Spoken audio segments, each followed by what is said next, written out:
All right, here we are, everybody. Time for another rousing game of Capers. With me, I'm the guy who designed the game, and my wonderful players who have come back for 3 sessions, so I can only assume you guys are having a good time. Yes. Yes, thank you for saying so. A quick note for those who maybe didn't already see it on Twitter today, or who are listening to this a little bit down the road. As of today, as of just maybe 4 hours ago, 5 hours ago, Capers is available on Roll20. It is in the marketplace on Roll20. Woo. So the poker table and the chips and the cards and everything that you see us using here, as well as like the whole game, and the players can attest to this. Over in the in the right side panel on Roll20, there's the whole game in there with all the rules and all the GM stuff and NPCs and powers and everything else, and character sheets that you can build in the game in Roll20. So it's all there. It's available. It's $14.99, and it basically gives you the whole game, but it also gives you the maps and the tokens. So all the great maps that Owen, who is in this game, made, as well as all the little tokens, all the little they were originally made for like little paper stand-up minis that you can cut out.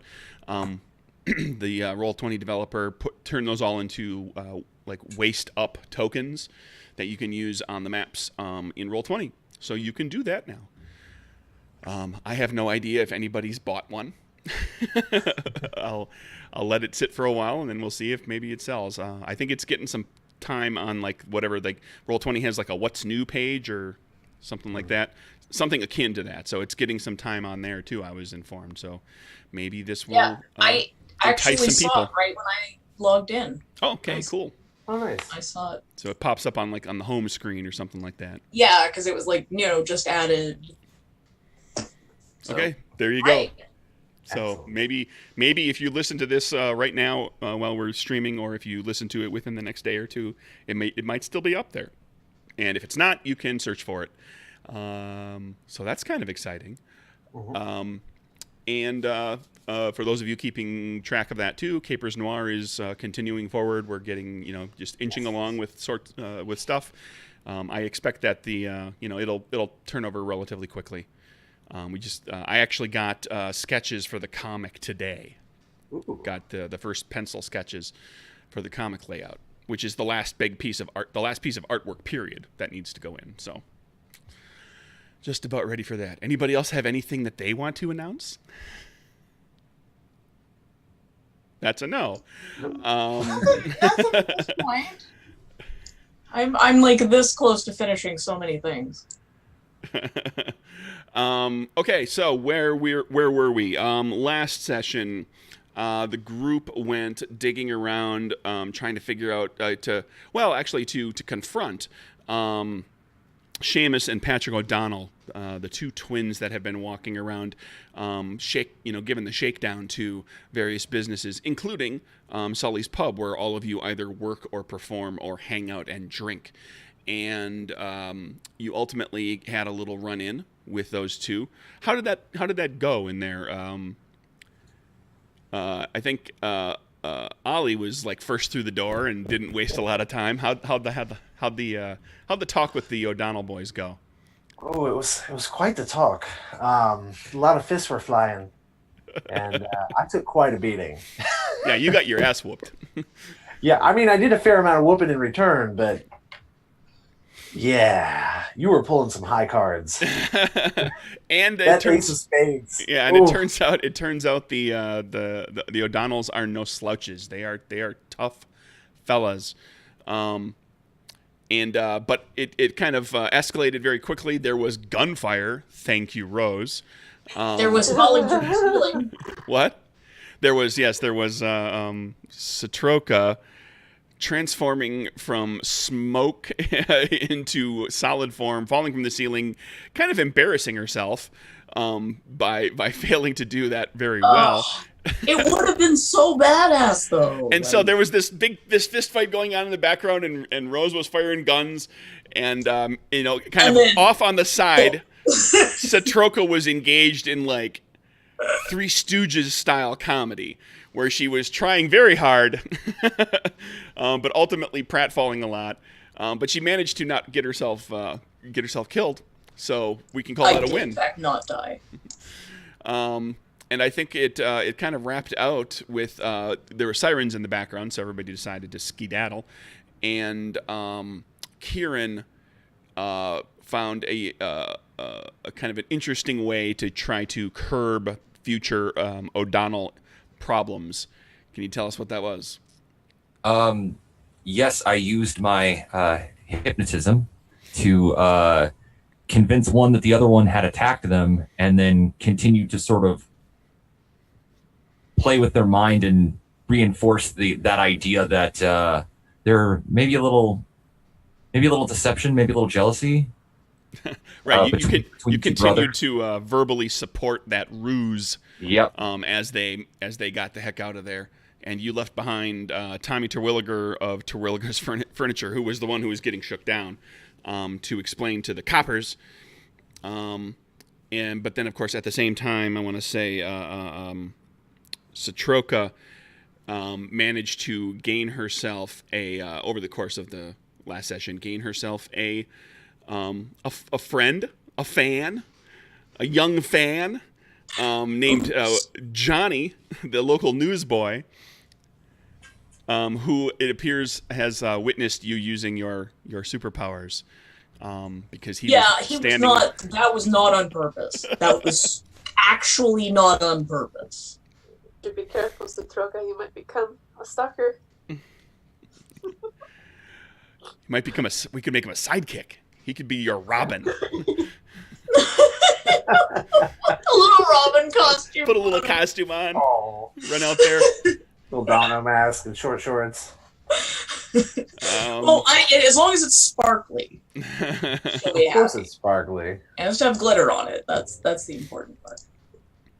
And that was the big takeaway from the last session, where the was kind of handling that situation. Is there anything else I missed? Ollie missed his date with the bartender. There was a fair bit of just reconnaissance around the neighborhood, talking to people, figuring out what's going on, and discussion further with Maggie. Oh, in June, Rowan's decided to try to play a prank on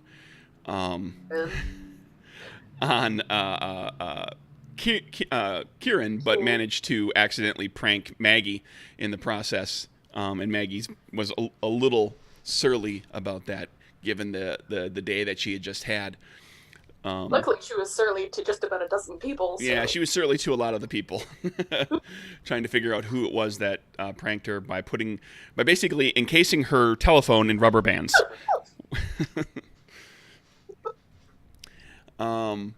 So that's where everything stands there. You guys talked to me kind of in between sessions about wanting to try to look into alternate possibilities for getting booze and liquor, or booze and beer, and over the course of the next week or so, Maggie sees her stock start to dwindle. She sees her, she runs a very small operation. She's not associated with any larger gang or entity, so she's she buys stock from where she's able to. Just kind of quietly under the table, and it's usually relatively small orders, because she doesn't do a huge amount of business, so she just buys small orders. But a lot of those small order sources are drying up, because she was getting a lot of that out of Milwaukee. Getting beer and booze out of Chicago is tough, because so many of the people who are illegally producing are specifically selling to either the North Side Irish, or to the Italian mob with Giada Torrio and Al Capone, or to one of the other larger organizations around the city. So like little independent places have a tough time getting a hold of that supply, outside of perhaps stealing, which is certainly not out of the question. if you guys decide you want to go that route. But then there's also there's a word kind of started to circulate around a little bit that Detroit.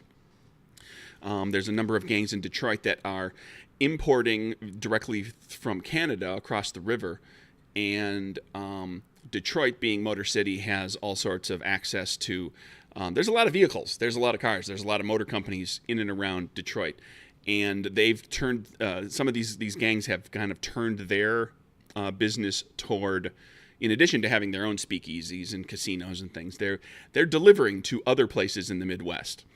So there's a possibility of getting something lined up that way. So I guess it's kind of up to you to discuss and figure out what you would like to do, because Maggie does point out that her supply sources are starting to dry up, and she's afraid that if this continues, she says to you, if this continues, we're not going to be able to find much in the way of hard liquor anywhere, and beer perhaps only about a quarter of what we've been bringing in so far.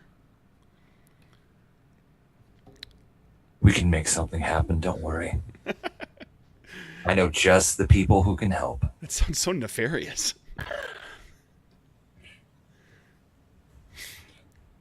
Maybe I ask around some people I know. Maybe they know where to buy and sell something. So maybe they know also where is booze. You might be able to talk to people in Ukraine Village, which is where your parents live, where you grew, where you lived for quite a while.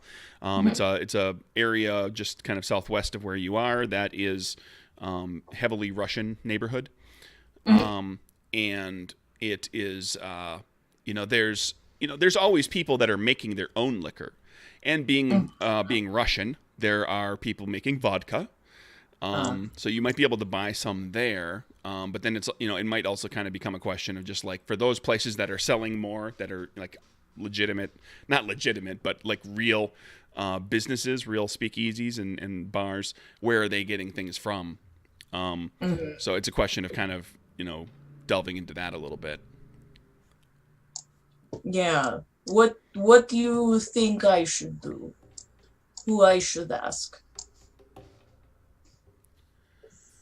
I imagine we're all like hanging out at this point. Yeah, my expectation is here. It's like a week or so later, and you haven't heard anything too much about the O'Donnells bothering anybody lately. That's kind of curbed off, at least for the temporarily. And it's the middle of the day. There's no show for you to do Satroka or anything like that. There's only a handful of people here outside of the staff and the people who are staying at the boarding house, and you're all together talking. So what do you think would be good for me to do?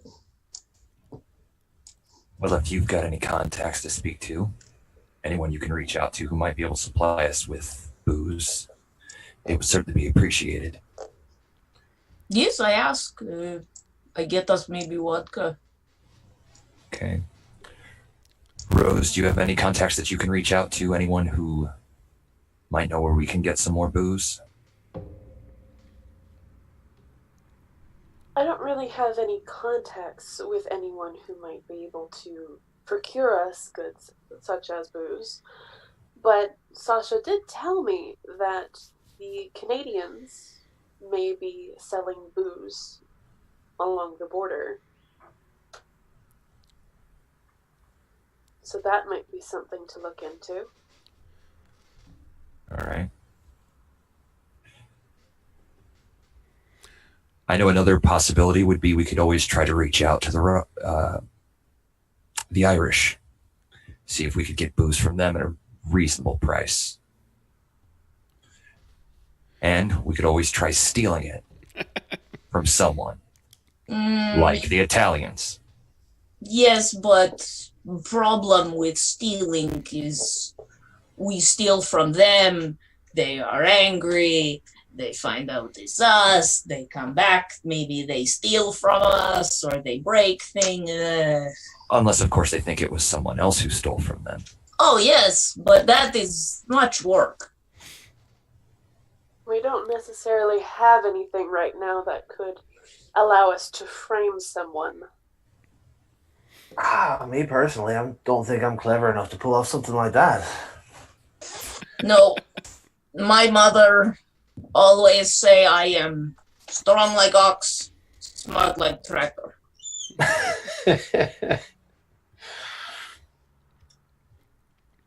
But if you want to risk it, I'm in with you. I'm not generally a big fan of taking what isn't yours, but if you can't get it elsewhere, you gotta have the drink. Spoken like a true Irishman. Maybe you come with me when I talk in little Ukraine, eh? Or come along. Aye. You can count me in. I show you proper vodka. Sounds like a good time. Let's do this. The group of you reaches out to these options. I saw like 5 different options floated out there between what I suggested and what you guys suggested. Purchasing from the Irish. You know that's possible. It will put you basically into a position where, like you would be expected to make a regular purchase of a certain amount, and if you stop, like if you want to increase your purchase, you're welcome to do so. But if you start to decrease or want to get out of that deal, that's where it starts to become difficult. Because once they kind of hook you in, they want to keep feeding liquor to you. And because they're purchasing it elsewhere and then selling it to you. It's like they become a distributorship, so you're paying more, and so ultimately your margin for profit for Maggie is actually less, because you're buying from somebody else who's specifically looking to turn it into a business by distributing to you. Detroit is kind of the same way, but from what you have heard, because you talked to Sasha a little bit, and he talks about what he's hearing out of Detroit too, is that Detroit moves booze in such volume that they can have better prices. So it wouldn't be nearly as expensive. I mean, it'd be expensive to purchase a shipment, but you wouldn't necessarily be taking a big hit on your margin, and you could probably actually stock Maggie for a fair amount of time for a reasonable amount of money. Ukraine. Would Detroit be the same situation where we're kind of beholden to them to not drop the quantities in the future? It doesn't sound like it. They're being more opportunistic about it. It's possible that they'll become that way at some point. They might decide to start acting that way, but right now they're branching out into a larger portion of the Midwest and just trying to find people who are going to purchase. As far as Ukraine Village goes, you could probably get a little bit of some stuff from local people who are making vodka or beer in their own homes to help just kind of tide you over for a while. That's probably the best I could do. But it's probably not sustainable. No, but it'll do for now. For the business that she needs to do. Going to the border is a bit of a crapshoot. You could, we could just tool up into Canada and see what you can find there, eh? And you might find some rubes that are gonna let their booze go at a relatively good price. But that's there's an unknown factor to all of that. And then of course stealing it is like cheap as hell. But that comes with its own problems. And then there's, and that goes into stealing it from the Italians, stealing it from the Irish, stealing it from the Detroit people, stealing it from, other smaller independent, because there are other speakeasies like yours that aren't, strictly aligned with larger gangs throughout the city. So there are your options. Pick one, or let's continue. Choose your destiny. Yeah. Yeah. Well, I mean, if Ollie wants to come with me to Little Ukraine. Well, that's what you've done that. Oh, I've done that. That was this discussion. Oh. I kind of glossed over doing Okay. 5 rounds, 5 different types of role playing to figure out where everything is. We'll Okay. get into some of that once you start, No, it's fine. picking a direction to go. I'm thinking maybe like from there though, once I get to know these people who are, because I get to know them, right, over buying this booze from them. Yes. Sit And talk. some of them are people you already know. Yeah. I mean, you grew up in the neighborhood. They're locals in the neighborhood. Some of them are, friends of your parents. Your parents know, that your parents are really who put you onto a lot of them, just because your parents know a fair amount of people because they do business, so they meet a lot of people in the neighborhood. So I think maybe I could just sort of, put it out there, since I'm picking up little bits of booze here and there, that if anybody hears anything, about somebody, running bigger operation, somebody having access to, or, more, like just larger quantities, like let me know, kind of a thing, just sort of putting that out there. Sure, you can put that bug in people's ears, and if somebody hears something, I can throw an adventure hook at you. Did anybody have any strong feelings on what they want to do now? Because Maggie's making it pretty clear that like it's going to start to become a problem for maintaining their business, and then people are forgiving to an extent, and they'll some people will kind of hang in there, but they will she'll lose customers, and it'll affect the business long term. Well, no, Ollie's not going to be a fan necessarily of stealing it unless they absolutely have to, and if they do, he would rather steal it from someone less connected than the Italians. So that's probably where he stands on that. But also, like, he'd probably be sniffing around at every corner and see if his Irish sense starts tingling for another supplier. Rose is willing to steal, but she would at least like something that she could cover our tracks with to better show people, like, hey, it's not this speakeasy over here, it's the speakeasy down that way. Sure. I mean, and you could set it up. It wouldn't be terribly difficult to try to set up a theft as being perpetrated by a larger gang, because larger gangs are filled with a lot of people that just nobody knows. Like, if you wanted to steal something and blame it on the Italians, go in there and just do Italian accents and talk about have somebody let it slip that you're getting something to Capone or to whatever, you just like, and then make sure you leave some people alive, obviously, but you can frame people. Keep in mind, this is the 1920s. This is if you tell somebody that, hey, Capone sent us to take all your booze, they're going to walk away and go tell their bosses, hey, Capone just took all our booze. Or a couple of Irish boys with red hair. Or something. So you think maybe we can get us some booze and also get the guys in trouble more? Exactly. Definitely a possibility. So you want to take over the O'Connell's racket, huh? The O'Donnell's racket, huh? Yep. Why? Oh, I don't think they've suffered nearly enough for what they've done. Not nearly enough. Yes. I agree. I need more fighting. Yeah, your performance last time left a little to be desired. It not go like it's supposed to, okay? I know. I saw the ceiling thing. That would have been impressive had it worked. I don't, but sometimes, when I come from the smoke and then back, the eyes where they are, they move. It's very hard to explain how to be smoke. That does bring up a question, Citroka. How the frick do you have powers? Mm-hmm. Yeah. didn't know you could do that, actually. Oh, The smoke thing.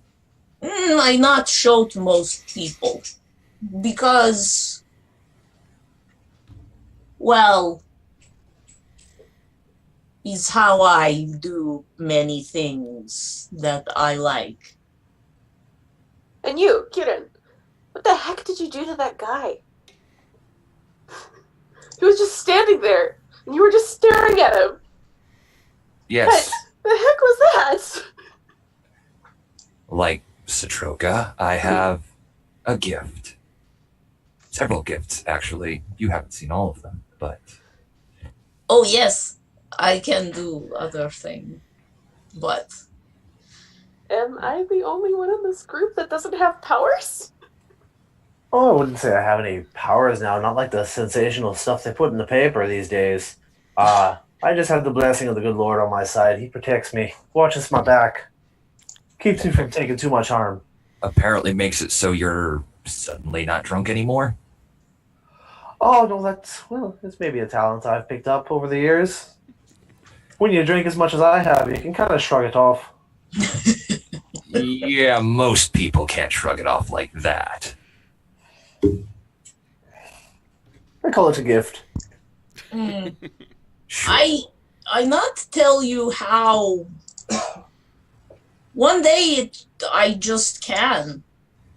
I just do. And so I go, okay, I do this now.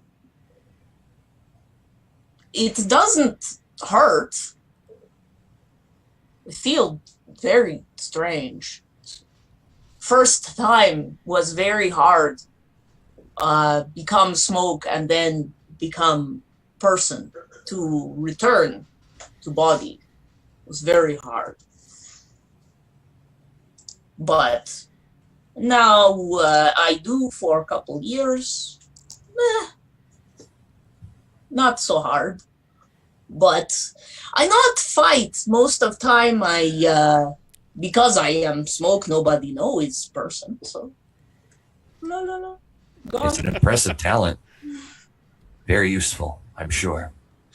Well, and she's like playing with her very expensive looking necklace. It is the damnedest Yeah, thing. you guys, I've ever you have seen. noticed that Satroka, she sings occasionally in a tiny little like neighborhood pub, and she dresses really well and has really nice jewelry. Speaking of money, I think by this point Ollie's pretty much out of cash, and is willing to join whatever y'all are doing just so he can pay rent here at the boarding house, and keep his drink flowing. I don't know if Rose has to pay rent yet, but she might. We're not going to get too deep into accounting for the characters, but yeah, it wouldn't be bad to have some money coming in. Okay, so we do job. What job? If we can find out where the Italians' booze is coming from, we can try to hit a shipment as it comes in. Okay. How we find out? I have some, believe it or not, connections with the Italians. Oh, I've provided information from time to time. I didn't like it, but it helps to have friends in every circle. So I might be able to reach out to someone I know, see if I can figure out when the next shipment is coming in, although it might be difficult. The other option is some of you, using your feminine wiles, I'm sure, could get to know some of the Italians and maybe with a little drink and a little time, get them talking. Try to impress you. You know what? That does sound like a very interesting thing to do. I thought you might like that. I am good at I can be in place and hide and no one know I'm there. I could trade myself, but I don't know what I'd wear.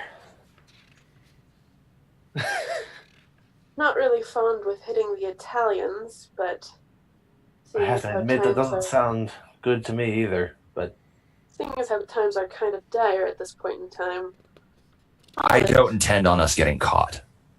You don't intend, but that doesn't mean it won't happen. Things rarely go as we intend. Man plans his ways, but the Lord directs his steps. Yes. But... And oftentimes it's catastrophic. Yes, but we have very, very smart men on our side. And the world is full of fools. Let's see if we can fleece a few. Well, I'll go along with your plan as long as it doesn't go sour too quickly. If everyone else is doing it, I suppose I'm in. So we're going to go mess with the Italians. I guess so. Yeah. Exciting. Probably the the dumbest thing we can do. Well, that's We'll fine. see how it goes. Because dumb is exciting. I'm looking forward to it.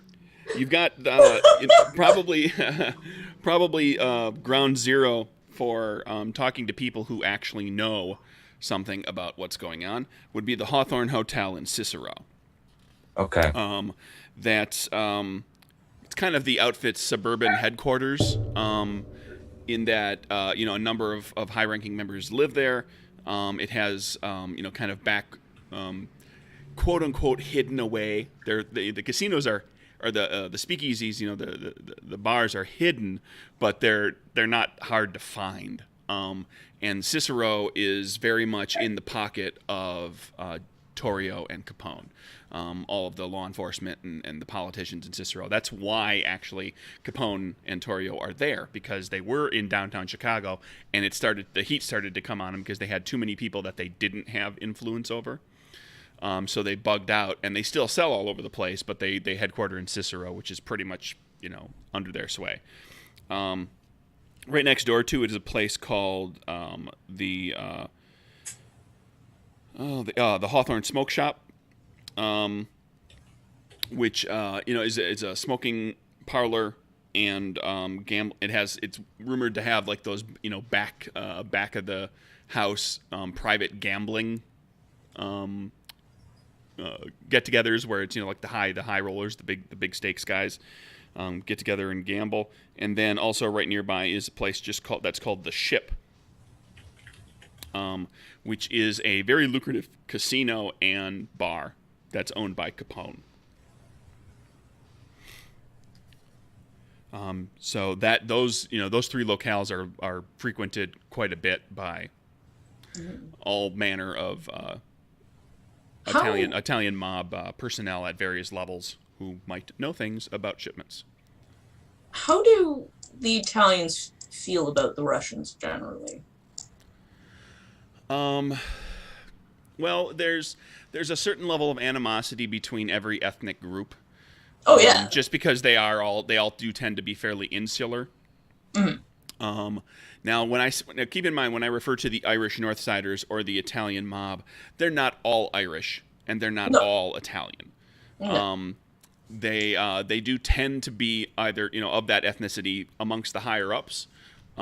Many of them, but not certainly all of them. And then once you get to the lower echelons, it's much broader. I mean, there are Russians who don't live in Ukraine Village, who live elsewhere, who work for Torrio and so they don't look down on Russians as like we won't even hire them to work for us or anything like that or be drivers or runners or enforcers or anything like that. Yeah, it's.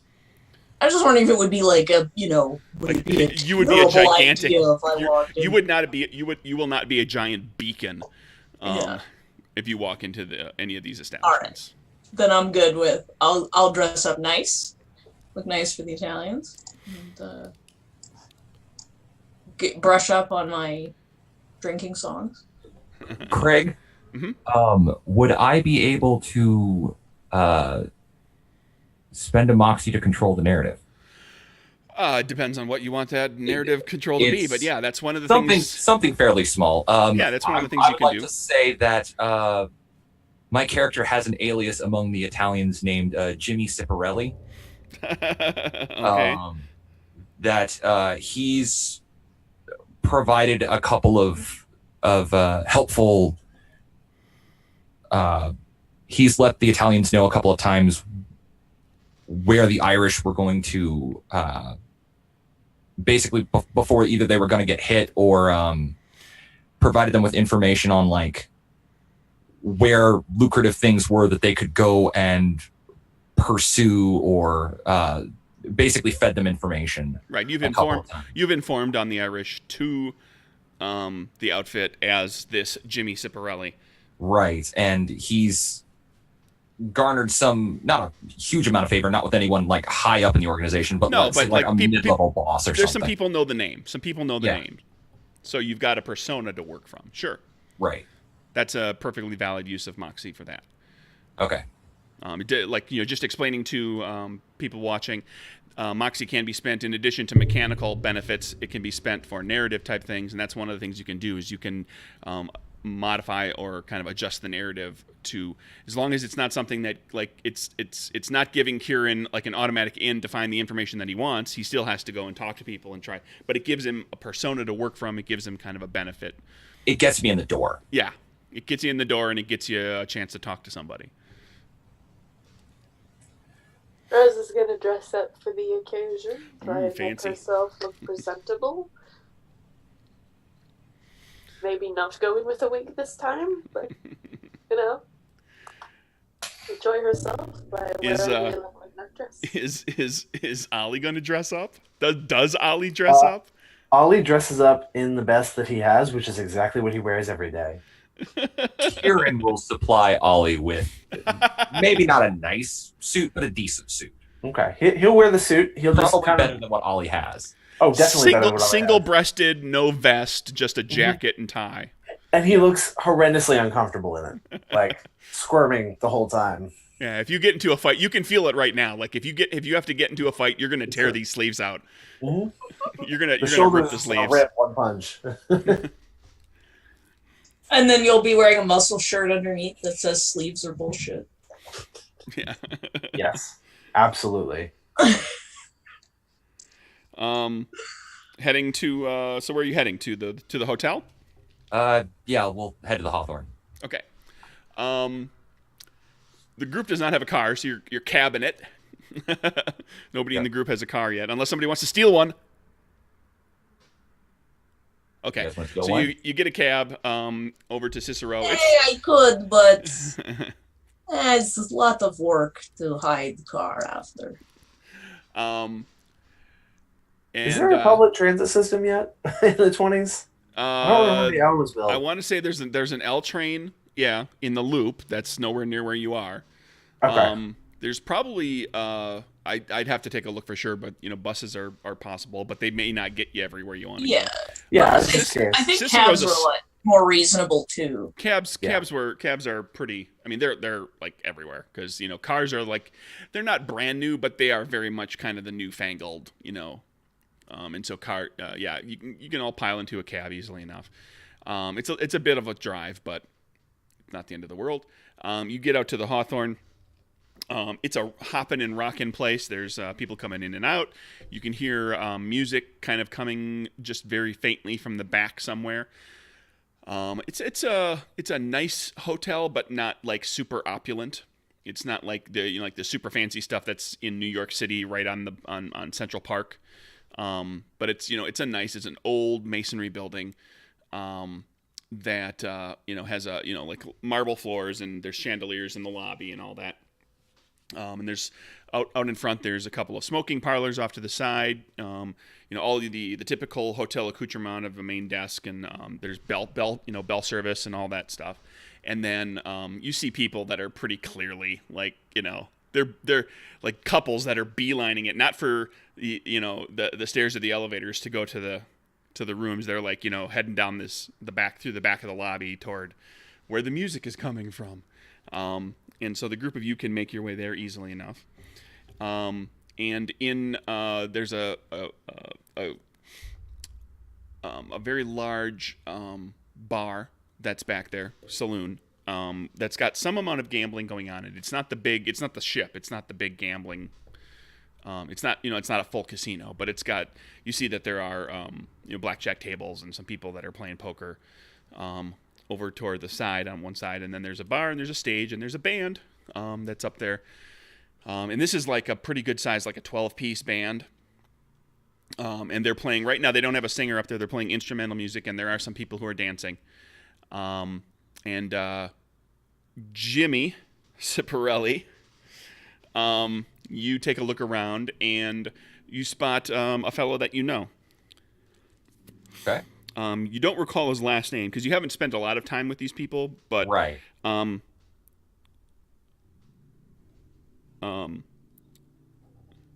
You spot a woman named Marie that you have spoken with before, who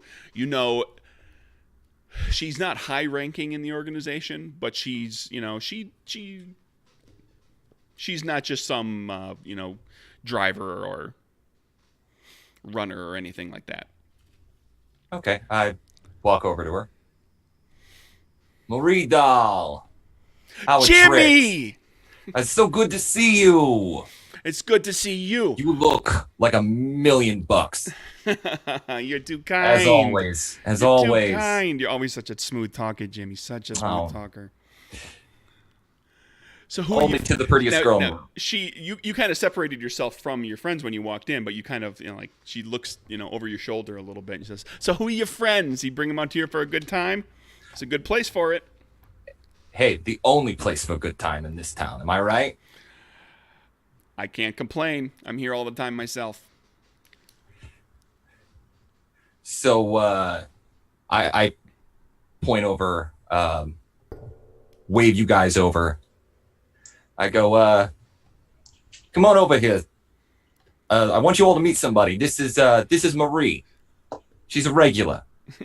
Great gal. She offers out her hand in the kind of, not to shake, but to... Yeah. I nudge Ollie. Toward Ollie. he takes his hat off with a bow. Puts a big sloppy... Yep, like a big sloppy kiss on her hand. Yeah. No, he's a little more suave than that. He knows the ladies well enough. He's not going to make a total ass of himself. So he'll look polite, but he's not going to open his mouth. He doesn't want to tip the Irish accent off just yet. Sure. Johnny don't speak much. He's a great guy, but he don't speak much. The strong silent type, I like that. She kind of, she's giving you the eye. She's kind of, hey, how's it going? Little wink. I am Ro. I am singer. They tell me you have wonderful band. Oh, they're really kicking it off up there tonight. They're going to be up all night. Yeah, they're great. They're great. It's nice to meet you. I love your accent. Oh, thank you. I am from Russia. I would love to sing on your stage. Oh, I don't know if that's going to happen, but not now, of course. I just get here, but I want to sing it now that I see such beautiful place. She sings like a bird. All right, she sings prettiest voice you've ever heard. I guarantee it. You will not regret it. She's like sitting there with this cigar. All right, let's see a butter up check here. Give me a. Well, do you feel that she in fact sings like a bird, or are you lying to her? She is a really good singer. Okay, give me charisma diplomacy. I just wanted to check if he was like making that up. No. Let's see. Gonna butter Marie up with some Zatroka. My orange deck is missing. That's okay. I will draw from the right deck then. Oh, what happened? The red deck is my deck, so I guess I have to choose another one. Well, red deck's way down at the bottom. What happened to the orange one? Hold on, let me see something here.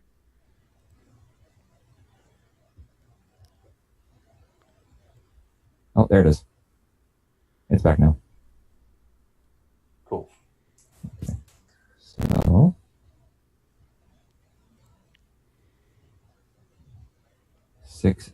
let's see if I can do better than that. Yeah, they're kind of. Oh no! They got out of order. Bad Joker. Yeah, they got. Jeez, that's irritating. They got out of order. Now I'm gonna have to. My deck was always at the top. I have to make sure that I don't grab off somebody else's deck, because now it's down toward the bottom. Anyway, yeah, she politely, she doesn't stop talking to you, but like her interest in Satroka just is over. Like and is she changes the subject immediately. And she turns to Rose. And so, who are you? Hi, I'm Lily. It's nice to be here. Lily, what a beautiful name. I love it. Thank you. It was given to me by my father.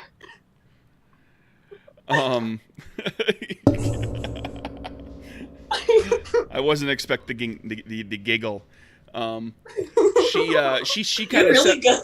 Yeah, she kind of settles. Really good. I'm trying not to laugh. She settles into kind of girl talk, small talk. Just kind of talking about the place and finding out, talking about who you are and everything. But she's kind of now, she's removed herself from talking to Kieran because bad Joker. She's clearly no longer interested.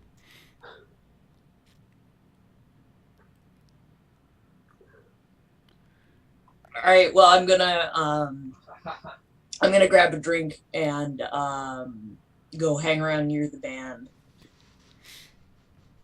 Okay. So you go over to hang around kind of closer to the band. That puts you right in the midst of where people are. There's some people dancing, and then there's also a fair number of tables, and people are having food and drink, and there's a lot of talk, a lot of chatter. Yeah, I'm gonna sit near because I want to look at the band, because there's a level of professional interest, of course, where she does want to see how the band is working and everything. Sure. But she'll be kind of keeping an eye out for anything unusual or anybody talking about anything that would be right. What's everybody else up to? Rose, are you sticking with chit chat with Marie? And then I need to know what the other two fellas are up to, because Marie's kind of... I'm going to chit-chat with Marie and maybe make eyes at some of the guys on the dance floor, kind of like, hey, I want to dance, but I'm not going to ask you. I was going to flag down a waitress and order 2 drinks, one for me and one for... what was her name again? Jimmy. No, not Jimmy. The woman we're talking to. Marie, there you go. I'm going to write that down. Yeah, I'm not going to say anything, but I'm just going to 2 drinks and hand her one. Okay. See what kind of reaction that gets me.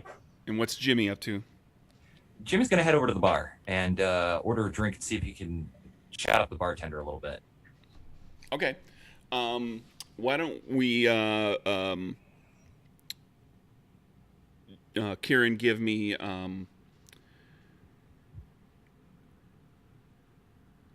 probably going to be charisma deception. Try to get information out of him without letting anything slide. Without letting anything slip yourself. Satroka, let's have perception sense to try to make out, because you're kind of in the midst of all this din of sound, so you're going to try to make out actual conversations instead of just the layer of sound of all these people talking over each other. And Ollie, you come over, you bring Marie a drink, and she says, "Oh, thank you." She takes a sip. Such a trusting time. Strangers buying her drinks. Sip himself. Yeah. And so Oh, okay. I was gonna. And then she looks at your other drink in your hand, and she looks to her new friend Rose. And she looks at you, and she looks at Rose. Oh, as if I'm giving it to her instead of drinking myself. I don't catch it at all. I just take it.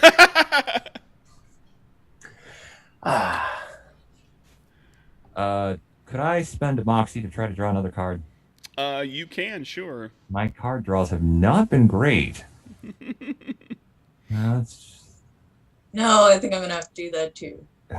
well, that's still better than what I had. 6 of diamonds. Yeah, that bartender is barely talking to you. He's busy. He's moving back and forth between people. You can't quite get anything pinned down out of him. So Troka, did you want to try something? Wow, look at that.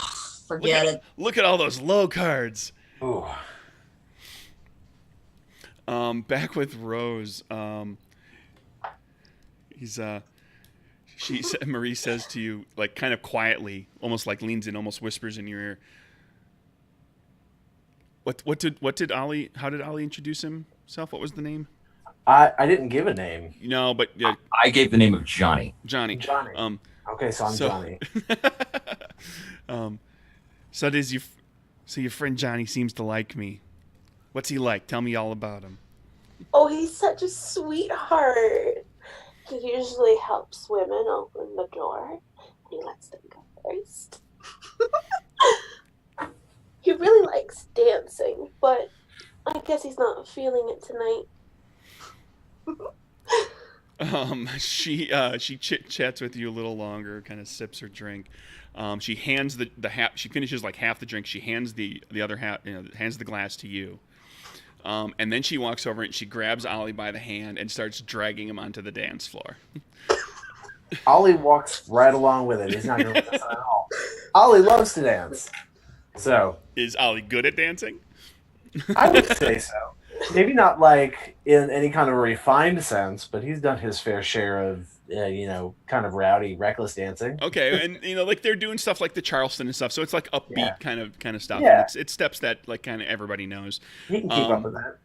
Yeah, let's see dexterity acrobatics Right. to be coordinated.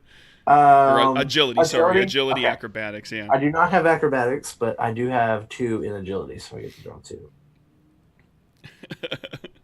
Yeah, that's not so great. Wow, you guys are just wow. That's even worse.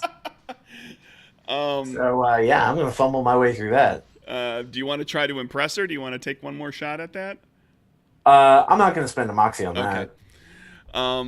Yeah, she goes out there. She dances with you for a little while. She's amused, and after one dance, she's ready to come back off the dance floor. I think when Rose sees them dancing, she gets this like little bit of a like kind of look on her face, and then she sees him like stumbling and tripping all over, and like not being the best dancer, and then she's like, And Rose, this now you've been around Ollie enough that you've noticed that he's fairly easy to just kind of lead into a thing, like Ollie's pretty good natured. Like there's probably things that he won't do that you'd have a hard time convincing him, but just throwing that out there, that I think, is that fair to say Ollie's pretty good natured and he'll go along with stuff. Yeah, any bit of harmless fun. As long as it doesn't violate his personal code. Yeah, any bit of harmless fun, he's all game for. So I don't know if the local prankster would like to know that or not. I'm just offering it up just in case. Oh, the local prankster is taking a good long look and knows exactly what to do. Ollie, he's so fun. Okay, so you guys basically hit a wall with Marie. Yeah, we do. What do you want to try? What do you want to do? You didn't overhear. Now, I mean, admittedly, you've each just tried a couple of routes. It's noisy in here, so Troka didn't manage to pick up on any specific. I do want to overhear anything, but then again, you haven't tried to. Other than Marie, you haven't really you haven't engaged anybody in much conversation. Well, I kind of want to wait for the band to go like on a break or something. Oh, sure. And then I'd like to talk to them. To the band. So I can anybody in the band, so I can just kind of go up and just introduce myself and say that I work in. Yeah. Anybody else have anything in particular they want to jump into, or should I? After my fiasco, I'm gonna beeline straight back to the bar. I'm gonna order the closest thing to an Irish whiskey I can get. You can get actual Irish whiskey. And I'm gonna talk to the bartender. This is Capone's bar. You can get, honest to goodness, from Ireland, Irish whiskey. That's not like cut with something. No, it is Irish whiskey, and it is expensive. Yeah, it'll probably tap me out, but I'm going to go ahead and get the good stuff. And I'm going to talk to the bartender. Okay.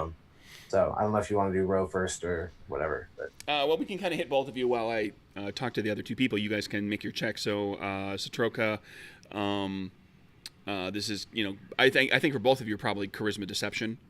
Unless you're, with Satroka, it might be diplomacy if you're really...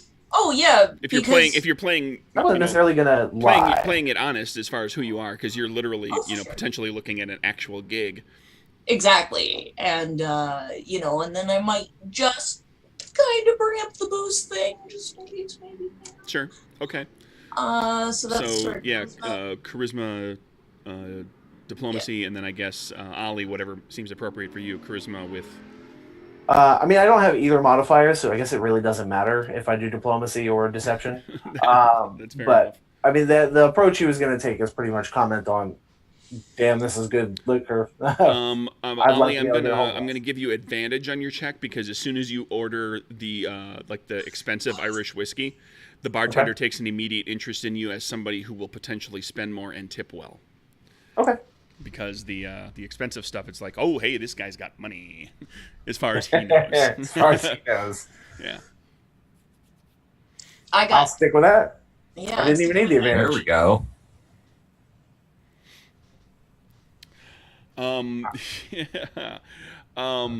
So Troka, you talk to that. You're sticking with the Queen, I assume. Talking to the band. Talking to the band leader, who is the pianist, is basically in charge, and he talks to you, says, you have a little break in the ice moment, and he says, you're looking to actually score a gig, potentially. Is that what we're looking at? Yeah. Okay. That would be great. He says, well, we don't do a lot of vocal stuff here. Mostly it's dance and music, but sometimes late at night on a Friday or a Saturday, after everything kind of gets to slowing down and all the people are kind of tired out from dancing, we might have somebody come up and sing ballads and love songs and stuff like that. Is that something that you know how to do? Oh yeah, I can sing all kind of song. I know all of them. I always kept keeping up with the newest song. So he lists some relatively recent, well-known ballads, and so all of these. You can do all of these then. Yes, I know. Let me ask you this: you got any good Russian songs, but that are not in Russian. That are Russian songs that, but with American lyrics, so that people can understand it. But Russian songs, and you got sheet music or something like that. Yeah, because yeah. Sometimes people really like that exotic stuff. There's there's something from another country. They kind of get into that. Yes, I can do that. I have a couple songs I already translate. So my favorite ones, but yeah, I can do more. And so he kind of continues to chat with you, and he's got a treating you well, treating you you think that you're on the verge of making something happen here. Ollie's at the bar, and the bartender is just after a couple of drinks and chatting, the bartender is your new best friend. That's an ace of spades, so that's successful. It's an ace, so it's a boon. It's spades, so it's a boon. So I'll take one of those boons and call it straight up he's you're his new favorite customer. And just not just because you're spending money, but also just he likes your personality. He clicks. He clearly likes kind of a straightforward kind of straight shooter kind of guy. Okay. Am I helping him with his girl problems instead of the other way around? yeah. If you want to, you've got another boon. If you want to put that into something, if you wanted to turn that, like, a boon can be anything that's appropriate to the type of check it was. So this is like, you're I chatting, kind of like that you're chatting idea. up the bartender who overhears an awful lot of stuff, who talks to a lot of different people. After, a while of friendly conversation and, maybe it gets a little personal. Maybe I'm helping him out with his girl problems or whatever else, What's the bartender's name? Joe. Joe. Okay. So, Joseph, me boy, this is some fine, good whiskey you've got here. Reminds me of home in all the right ways. So I appreciate you keeping it pouring for me. But, I'm not generally around this neighborhood, and I'd love to bring some back home with me. Might you tell me where you're getting it from? It's damn hard to find this good stuff. And he spills his guts. He basically tells you, like, it's a little pricey. And you usually, you can't necessarily get a lot of it all at once. You can get, but if you, they buy it from the East Coast, through, it's booze that comes in through like Atlantic City, and Nucky Johnson out there. And then he distributes out kind of to New York and kind of points west, and eventually kind of makes its way. He knows that it makes its way to Chicago. He knows that that you can Capone and everybody they do buy stuff from the East Coast, like larger shipments even, and of a variety of different things, like a bunch of beers, a bunch of different types of liquors. He doesn't know for sure how easy it would be to just get just a little, just like a couple of crates of the whiskey specifically, but well, I'll tell you what, he's looking at you as like a small time buyer, like you just want to stock your own personal. But he can, he basically points you in the direction of people in town who know, and who kind of handle the receiving, basically. Okay, so like basically the Italians might get a shipment in, and you might be able to go down there and slip a couple extra bucks to the people who are kind of receiving it and getting it into warehouses and whatnot, and distributing it around to the mobs, speakeasies and bars and everything. And you could probably go in there and skim a couple of crates off of them and get some. So shoot straight with me here for a few bucks. Basically bribe them, to get some of it. This points you in the direction. Sorry, this points you in the direction of like where this booze actually comes in. Excellent. So I'm looking for names. Like who should I be talking to get this? So that I know who to go and meet up with. And try and. Just let me double check something here. Okay.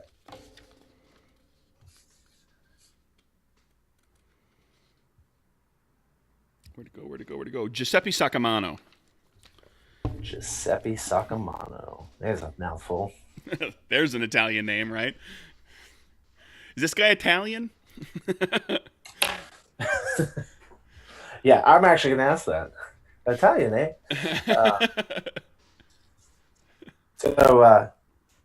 Excellent. I think that's all the information I need. Well, thank you kindly, sir. I'm going to definitely look into that. I might be able to make some things happen for myself here. Back to... Oh, go ahead. Kieran's about... Oh, yes. I was going to say, while this is happening, can I just be, like, slowly, like, sliding him money, like, underneath the bar, so he can keep ordering booze and keep this guy talking? Sure. For it. You can be doing that. Yeah, once I realize that you've gotten in with this guy, I'm just like, yep, keep him talking. Yep, here's more money. Yep, just keep him talking. Yeah, you just kind of sleight of hand a little. Just, like every so often you slip $1 into his pocket. Yeah. Just when like when the bartender turns away to grab the bottle to pour another one, you slip $1 into his pocket. Yeah. And actually, I don't think Ollie notices. He just keeps reaching in to pay, and there's still $1 there. He's just like, "Thank you, Lord." That's even better. Ollie's, the Lord's helping you get drunk today. This jacket that Kieran gave me is magic. It's blessed. What can I Oh, say? sure, yeah. The Holy Spirit's looking out for me today. While all of this is going on, what's Rose up to? Anything in particular? I think I'm trying to get some information out of Marie. If not, then maybe get her to introduce me to a male dance partner. Marie knows all the available men. Oh. And she sets you up and gets you out on the dance floor just fine. In fact, she can get you out there and you can dance with a few different men if you want to, because it's the 20s and women are saying, escort? I don't need an escort. I can go out on my own and dance with whoever I damn well please. Thank you very much. If I want to, I could dance with 40 people. Not all at once. That would be ridiculous. But yeah. I think I'll probably just dance with. So Rose goes out and has a rockin' good time. She's enjoying herself as Lily. Okay. So yeah, we've got kind of time passes. A couple hours of all this going on, and this was Ollie kind of plying his trade. And given that he's not normally the great, the information gatherer, the reconnaissance person, it took a little while. So like this was how you developed this friendship with this guy, where he'd keep coming back to you to serve you, and he would chat with you. So some time passes, and so we're kind of now everybody's caught up. This is what happened. Rose was dancing. Satroko was basically you get an offer to come in and audition. Satroko. Oh, great! Yeah, I'll definitely, I'll make that appointment and take them up on that. Because then even if, because then I'll get a glimpse of what's going on behind the scenes. And Ollie, of all people, gets a lead. Yay! Let's clear those. Let's see. So Ollie, well, let's say one. Okay, Rose, you're full up on Moxie, so you're not going to get anything here. But everybody else would have gotten Rose something. was not really going for Moxie at this point in time. She was just going for a good time. No, that's fine. I'm throwing a little bit out to for the encounter to everybody, and then one to Ollie. Although Ollie, you're full up. Full. For pulling that off. So everybody can kind of at this point, I suppose, convene back together a little, and Ollie comes running in, and the music stops, and Ollie says, "I know where we can steal some liquor." No, he doesn't. He doesn't do that. The music continues, and people are talking. And I would tell you guys that I got an audition. I'm very excited about it. Congratulations. They say if I can come in, if I get the job, maybe I will see behind the scenes. Hear things maybe. Not help us tonight, but... No, but... Well, fortunately, the good Lord has seen fit to smile upon our endeavor, and I think I may have a contact. Someone we can talk to get things moving. Makes me feel a little bit better after this job anyways. Good. Rose pats Ollie on the back and says, "Good job. I think I have a date." Excellent. Kieran scowls at that. What do you mean a date? Well, it's not like you were going to dance with me. She's got a point. Silence. Grumble, grumble, grumble. Well, the next time we're here, we will. Sure, I expect a tango. Fine. Kieran, me boy, you can't come off quite so threatening if you want to Yeah, I dance know. with Like me. I'm watching this, I'm like, Kieran is like, "Yes, next time we're here, I'll dance with you." Whoa. You've got to relax a little bit. Relax. Take it easy. I'm fine. Yes, have vodka. Rose is starting to believe that Kieran has something for her. Does Kieran lighten up when he's hammered? Maybe we'll have to find out. What are you guys up to? So it's all we can do for night, or you can think of anything else? It's not terribly late. I mean, you could go to this to the receiving warehouse. It's Yeah. you could do that tonight, or you could save it for tomorrow. I imagine Ollie probably wanted to know like when the next shipment would be coming in, if he could get that information with while he was getting a name, just so he could go down there and kind of handle it all at once. Well, there's shipments coming in fairly regularly, and there's also stuff that is warehoused there. Oh, okay. So you don't necessarily presumably. have to be there the moment a shipment comes in, because there is a certain amount of warehousing that happens. Okay.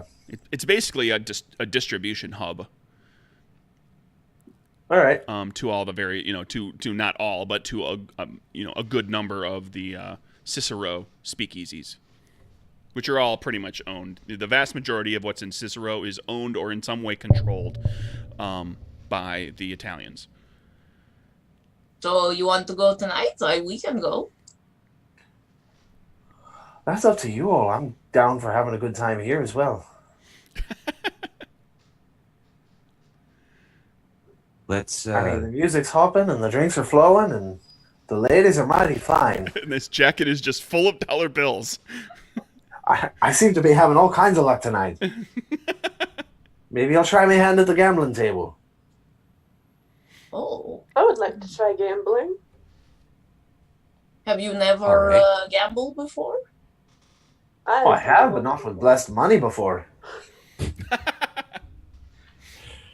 I've gambled before. I've played a bit of blackjack in my time. Are you good? I've gambled. I'm not terrible. Let's go try. Sounds like fun. So I think we're gambling now. Okay. We need money. We do need money. Yeah. This place is a little bit of the high roller kind of place. As far as the gambling goes, if you went to the ship, that's like a little more of like a general. It's like a casino, like it's a big full-on casino. So there's probably All right, let's head over there. low roller tables and then high buy-in tables and stuff like that. Bar hopping. Yeah. Oh my god. Let's like go to like the good place. No, that's another character. So let's go to Gone full Valley Girl. yeah, we can head over there and try our luck at the appropriate for our financial status tables. Okay, so you go over, you find what are you looking to gamble? Poker, blackjack? Rose is definitely going for blackjack. But she's still going to be calling herself Lily for a while. It's too much fun. Well, as far as the gambling goes, it becomes a question of like, how are you going to gamble? This is actually something that's described as it's actually an example in the CAPERS book, talking about how there are certain there's your 6 traits and you've got a bunch of skills, but they're not not everything is perfectly defined. Like there's actually no gambling skill. There's no skill that's called gambling, because it's a question of, and this can happen for a lot of things. It's a question of how you're going to gamble. Are you going to play the odds? Well, that's probably an expertise kind of thing. That's your expertise trait, which is your brains. Are you going to attempt to cheat and sleight of hand stuff? Then that becomes agility, sleight of hand. Are you going to try to discern people's tells and try to figure out when they're bluffing and things like that? That becomes perception, insight, so, that type of stuff. So it's a question of how would you like to gamble? Well, I have the sleight of hand skill. So you want to go up there and actually try to Both actually Patroka cheat. and I have the sleight of hand skill, so... Oh yeah. Kieran does as well, but he Good is actually. Lord! Ollie does not. Thank you, Ollie. I'm going to be playing with insight, though. I'm going to see how many cards I can count in my mind versus the deck. Kieran will also be. Oh, if you're looking at card counting, Expertise. that's expertise. Okay. Yeah, Kieran would be counting cards. And we probably call that, it's... Could I do like expertise insight? Well, insight is trying to figure out like what people are thinking and what their motives are. If you're literally trying to figure out like what's the, because in counting cards for blackjack, there's like there's a point where you keep track of like if you're above or below a certain line, and when you're above a line, it's or below, wherever you are relative to that line, there's, it's either better to bet more or it's worse to bet more. And you just play the odds long term. I'm sorry? The whole rule of blackjack is either hit 21 or hit below 21. I would call counting cards expertise sciences. It's math. Okay. Well, I'll still just use expertise because Kieran's really smart. So. Well, then I'll use my insight to try and read the dealer to see what he's thinking. Okay, so that's perception, insight. Satroka, you're going to actually cheat, right? Come on, do it. Yeah, there we go. Yeah, of course. I have an invisible, essentially an invisible cartoon backpack. I have a pocket that is filled with all kinds of things. And gosh, if are some of those things some extra cards. Okay. Okay, so we need checks from each of you, and for Satroka, that's going to be sleight of hand. So agility, sleight of hand. Okay, so that means I have 4 cards. And before you start throwing cards, I need to know: are you Ollie, by the way, are you betting a little bit, or roulette. are you really throwing down? Because I'm going to start by just betting a little bit. Okay, well, I mean, you're going to be making a check that's going to cover like 10 rounds of gambling. Okay. So you'll lose some hands, you'll win some hands.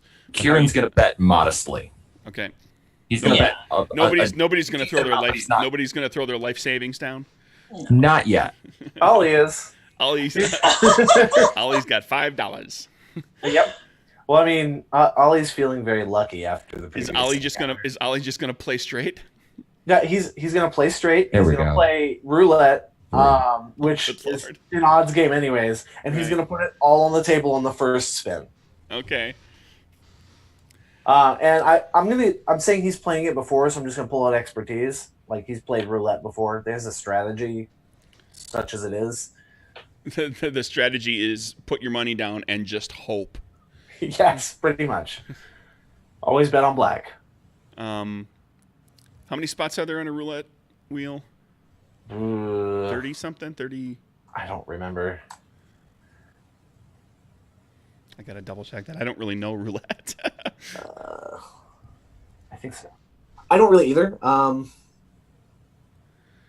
think there's more than 30 because it goes up to 32, but there's also there's a 00 and a 0.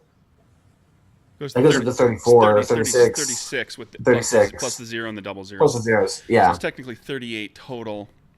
Mm-hmm. Okay. So right. I'm just trying to figure I can do a card flip to just on a general odds thing about whether you manage to win. Oh, it's one bet, so it's gonna be win or lose. Yeah. Do you want me to pull my expertise? I've got 2 cards for that. No, I mean this isn't even expertise. This is you put the money on there, the wheel spins, and you just hope. Oh, do I not pull any cards then? No, I will flip a card to determine. I'm just trying to think. It's are you putting it on a number? Or are you putting it on black red? I'm just gonna put it on black. Okay, you're gonna put it on black, then flip a card. If you flip black, you win. If you flip red, you lose. Jokers count as the 0 and the 00. I pulled the good joker. Oh well, crap. So the joker actually doesn't count as a 0. It's got to count as So you win. You double your money. So whatever you had like $10. You got $20 now. Whatever your money was, you doubled it. How much did I have left that Kieran had stuck in my pocket? We'll say Kieran gave you I don't know, how expensive was that whiskey? Probably like a quarter a shot. Okay, so you probably would have had $5 on you or something. So you've got $10 now. I say I would have probably $5 of my own money too. So okay, so you got $20 now. There you go. Kieran rich. got Ollie leaves. I'm rich. Jack of Diamonds on his gambling. Kieran got what's that? Jack of Diamonds. Okay. Yeah. You win more hands than you lose. You come out. You were card counting, so it's you're betting modestly, so you make a few bucks in the process. So with a good joker, could I say I just kept betting and playing more hands, and it kept just piling, or is it just going to do well, we can do this. We one can say that the good joker is automatically a success, so you succeed once, and then you get a boon out of it because it's the joker, because you treat the good joker like it's spades. Mhm. So you get a boon out of it. So with the boon, you can win again, so you could double your money again on the second spin of the wheel. I mean, I think Ollie's going to keep playing until he starts losing. Well, I mean, he's not going to necessarily bet at all every time. Okay. I was going to say, because see, when you like, start losing, you lose it all bets. if you're betting it all. Yeah, no, he's going to start hedging his bets once he has more to play with. Sure. But not a lot. So, like, when he starts losing, he'll probably be back down to a moderate amount. So Satroka with the king, you make like $10 over the course of several hands, and you manage to not get caught. Okay. More importantly, because Which I'm satisfied with. there's no complication in there. That's what would have happened. A complication would have been somebody sees you, even though you win, like somebody catches you doing it. And Rose was. I forgot what was Rose doing. Rose was playing. Rose was playing tells. Was playing bluffs. And Rose got a 3. Is that right? Rose, you lost some money. Well, that's okay. Unless you wanna throw a moxie on. You know what? Yeah, I'm gonna flip throw another a card. moxie in there. Oh, jeez. Yeah, ever so slightly better. Okay, well here we can teach this. That's a failure with spades, and whenever you have clubs or spades, there's always something else that comes along with it. And a failure with spades gives what's referred to as motivation. So if you continue gambling, you will have 1 extra moxie for your next gambling check that you must spend on that check if you want to try to win it back. So this is actually, in gambling, the motivation is like, it's I don't know if there's a technical term for that feeling that, like, gamblers get, that like, well, I lost some, but I'm due, I'm going to win it back. But that's up to you. I mean, you lost a few bucks. Everybody was betting modestly, yes, other than Owen, Ollie there, who was betting everything he owns. Which is, in the scheme of things, fairly modest. Yeah. And some of what Kieran owns, to be fair. Yeah, he owes you money back. He doesn't know that. Yeah, he doesn't. That's true. I think... Kieran's going to come over and ask him for his money back with points. Like, give me the VIG. There's 2 points on that loan.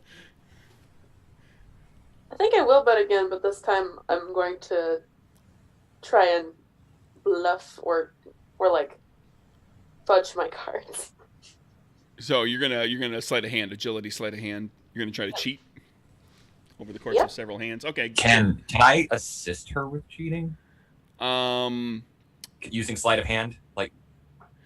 Well, you can probably more you could do misdirections. You could do charisma checks and things to try to draw people's attention. I'll do that. So people aren't looking at her when she cheats. Yeah. So yeah, you make your check first to assist, and if you succeed, she gets advantage. Okay. And she's got a free moxie. That's going to be agility and sleight of hand, right? This is going to to draw their attention. It's going to be like charisma, deception, or diplomacy. You want to try to or whatever. It doesn't have to be charisma, but something that's going to draw other people's to look at you. Charisma. I'll do charisma diplomacy, so that they're not looking at her the moment I'm trying to chat people up, and I'm being very expressive, and so you spent a little time watching like how she's doing stuff, and then you pop in and start talking like at the moment that she's switching cards out, basically. Right. All right. So 5 of spades, king of diamonds. All right, we'll go with that. Okay, so Rose, you'll make your check with agility, sleight of hand, but with advantage, so +1 card, and you've got a free moxie that you have to use, or you lose it. So all right, potentially 5 cards. This is actually literally 5 cards. I'm sticking. I feel good with this one. Okay. You make your money back from previously, so that you lost some money and now you made some money. You're kind of back even, roughly. Okay.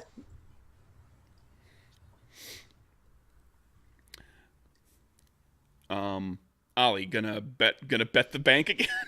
Because I want to see him walk out of here with like $10,000, where he just keeps doubling it every time. He just gets lucky every time. Okay, so if you gave me 2 doubles before, then I'm up to 40 now.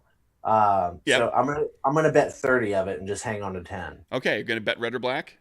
I'm gonna do black again. It's Okay, always black. Always gonna be black. Always black, sure.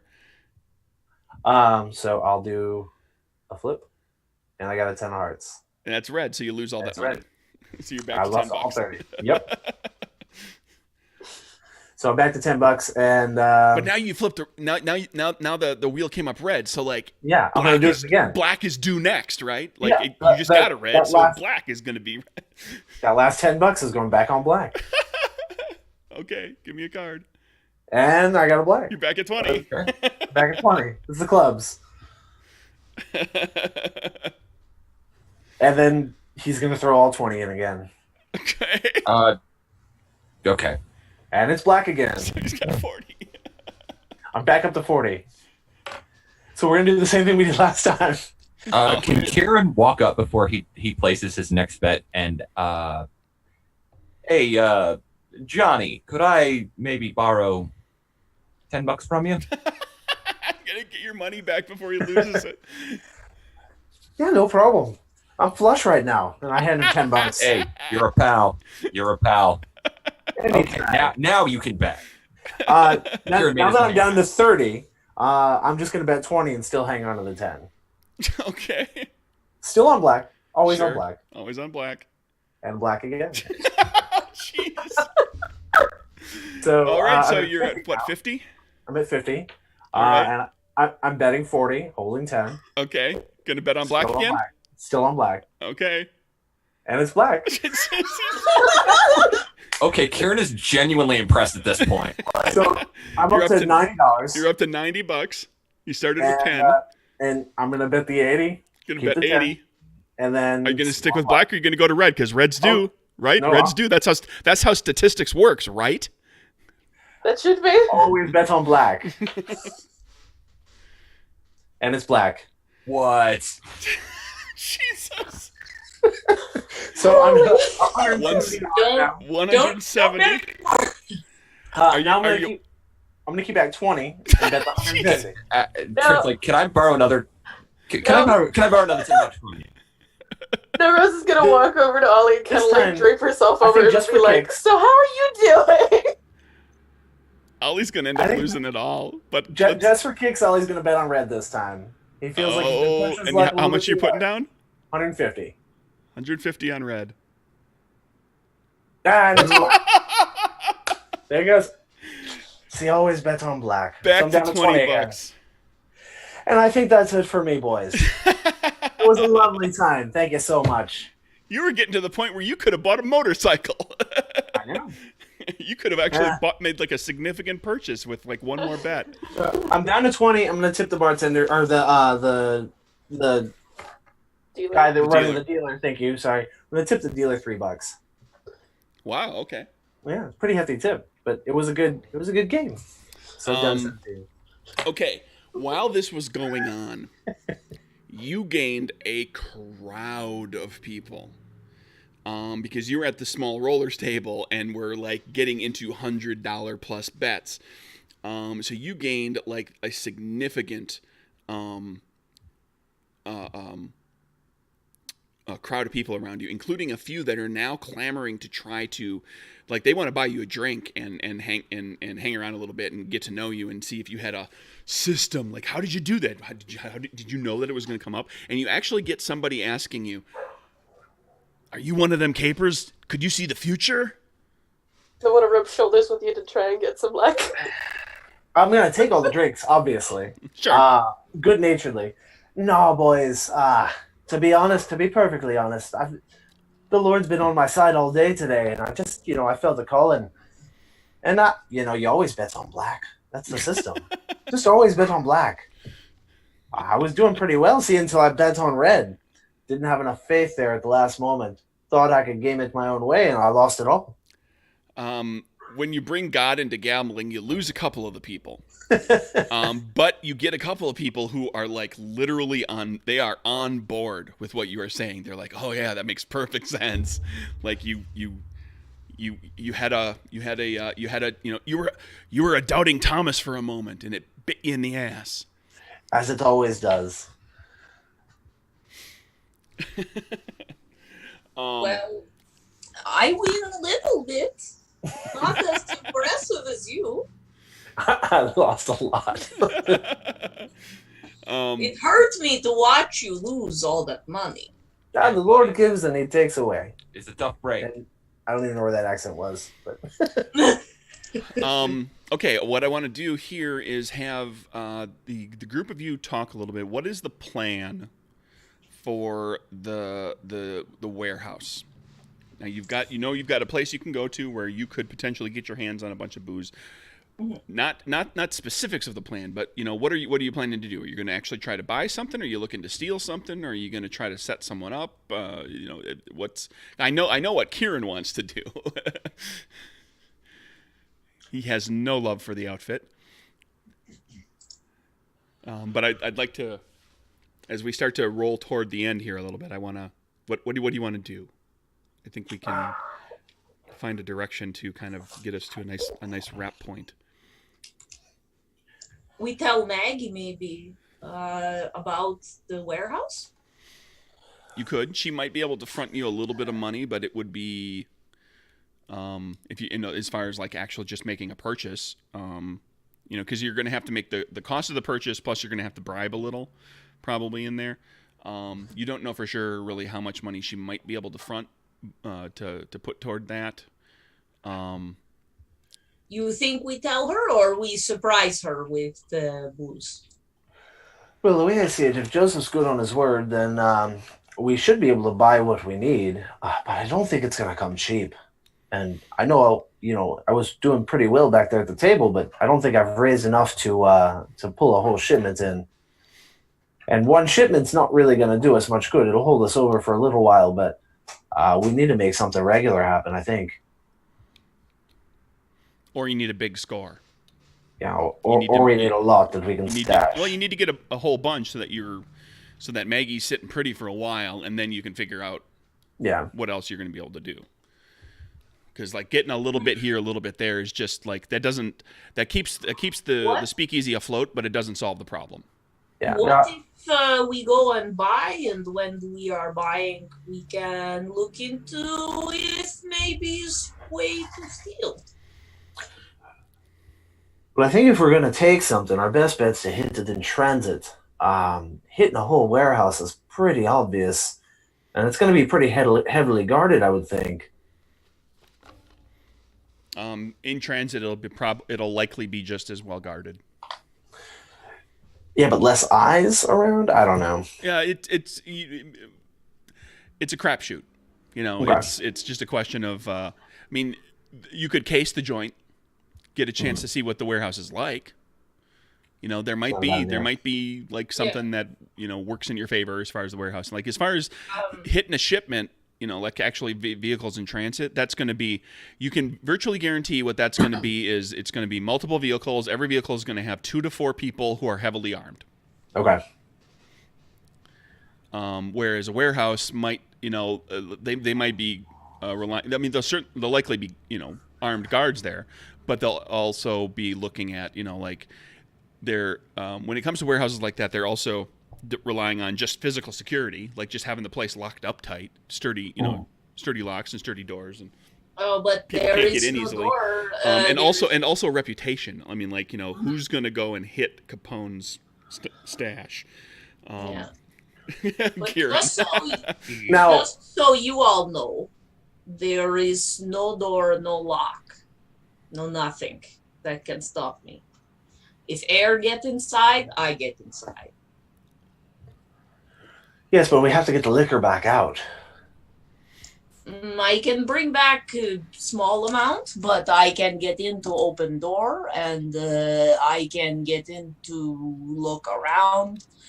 I might be able to charm one of the guards into following me. Well, that brings up another point. You and Kieran are really good at, for lack of a better word, manipulating people. Oh, thank you.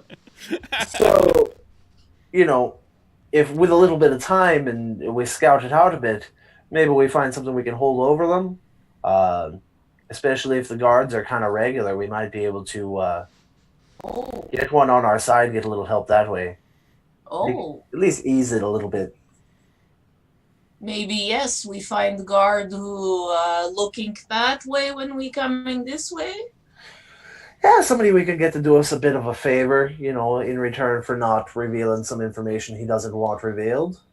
If we can dig something up. Or also maybe there is something they want. By Ollie, are you suggesting we blackmail someone? Nothing so tawdry as blackmail. Just tit for tat. I'm sure Kieran and I can dig something out. Oh, I'm certain we can.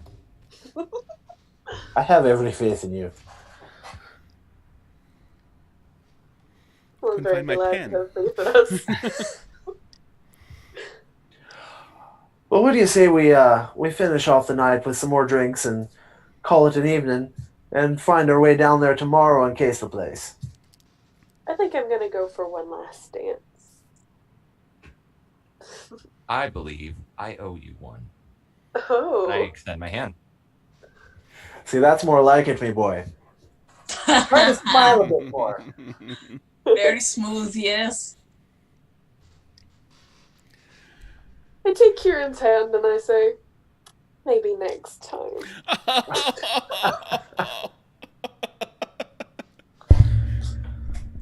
And as And she then walks find a off, different dance partner.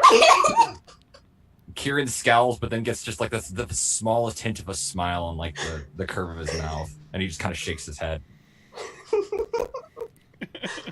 Rose is just laughing the entire way. And you guys wrap out your evening, dancing or not dancing, as the case may be, drinking, schmoozing. Satroka, you can schmooze the band a little bit more. Oh yeah. To be honest, hanging around, having a couple drinks, just watching the band perform for a while shows your interest, and that'll probably do well in your favor. I thought we had moved on to the boat. Yeah, we're in the casino. That's true, but you can. It's can like go back it's and right forth. next door. It's right there. You guys can do Oh, it's next door. Okay. different things. Yeah, the ship is right there. There's this whole little. There's three. There's the smoke shop, which is a little in the bottom floor of a little building next to the hotel, and then the ship is right there as well. Oh, Big casino. This is like Torrio. Well, hey, this is like Torrio and Capone Central right here. Ooh. Maybe we'll get to see Mr. Over the course of the night, at some point, I'd like to try to pickpocket whoever Rose is dancing with. Just like take his wallet or whatever I can get, really.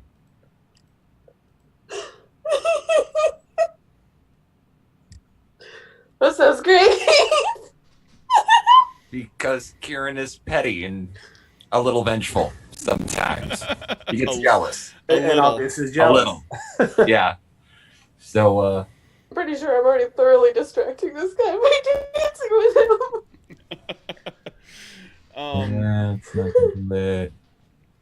That's not gonna do it. That'll do it. Ace of diamonds. Okay. Oh, now you pull the good card. Right? You pickpocket. Okay, well, you successfully do it. You pull the guy's wallet, and so you get some money out of it. But you got a boon. So, tell me what's interesting about this wallet that is worth the boon. Want to know this guy's name or something?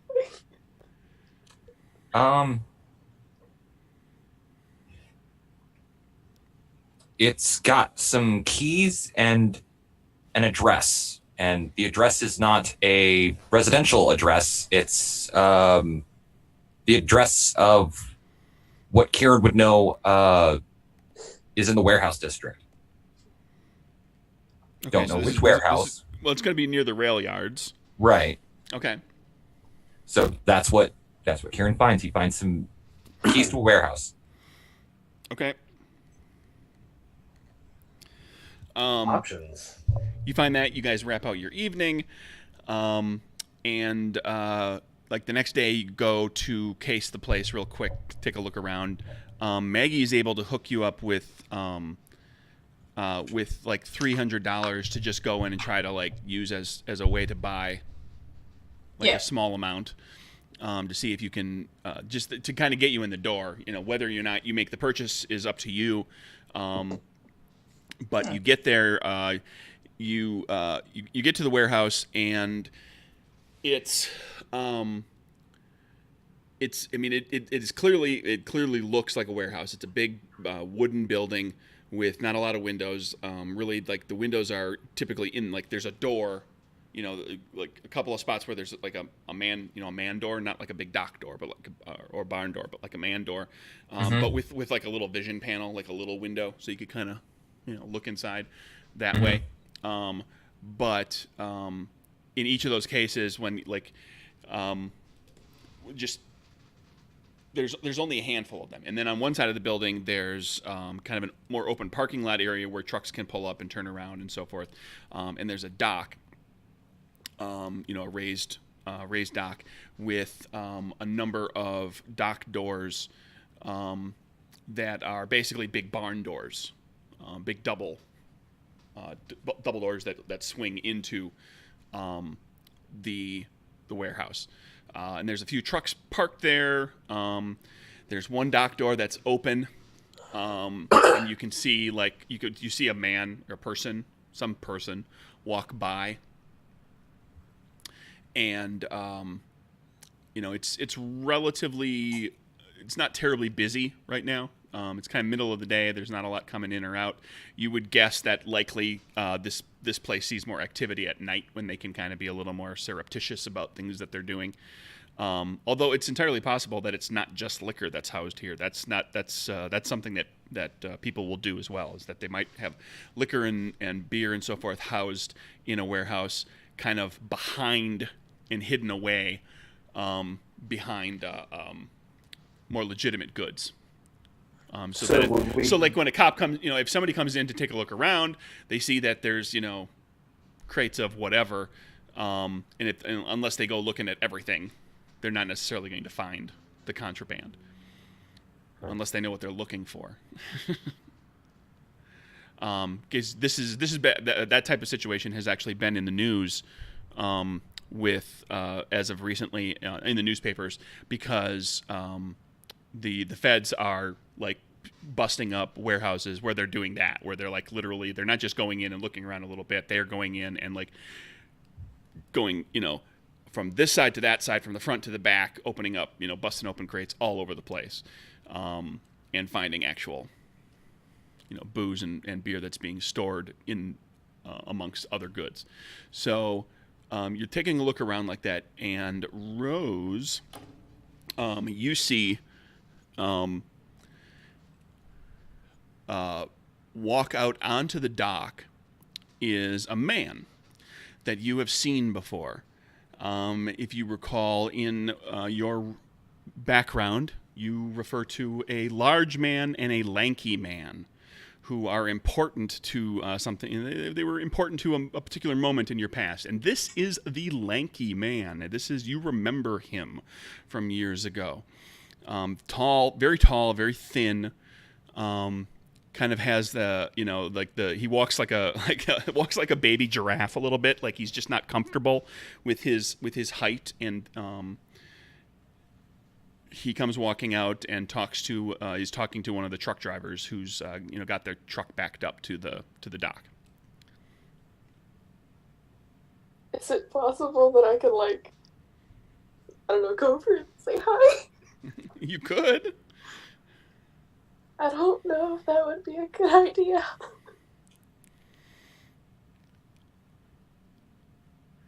Well, you can. I need you to tell me yay or nay. Do I go over? Yes, no. Are you asking me? Does Kieran notice you're having a visible reaction? Well, when you see someone? let's cover that, because I kind of described that for your benefit. What do the other characters see? Do they see you having this kind of really visceral reaction? This they very see her physical kind of like reaction. covering her mouth, kind of being like extremely happy, extremely hyper. She wants to go over and hug this guy, but she also wants to kind of like stay back and be quiet and calm and respectful, but she knows she can't, but she knows she has to. Rose, is there something you'd like to share with us? You know that man? Kind of. You Kind look of. like you know. You Kind look like you know him. Kind of. Would you like to go say hi? I would, but I think I'd be interrupting him. Maybe he'd be happy to see you. She kind of starts bouncing and says, okay. Ollie just gives her a shove on the back to push her in that direction. Okay. She kind of runs over to this guy, to the lanky guy. And Kieran will slowly follow. Okay, so Keep his distance. you put a little I'm just distance between yourself and them, and walk over to the lanky fellow. He finishes up his conversation with the driver. The driver gets in his truck, starts to pull out, and the tall fellow on the dock turns and kind of looks in your direction, kind of looks at you quizzically as you approach. Hi. I don't know if you remember me. I was the kid who helped out with a task. I don't know if there were many kids that helped out with a task, but hi. He doesn't respond.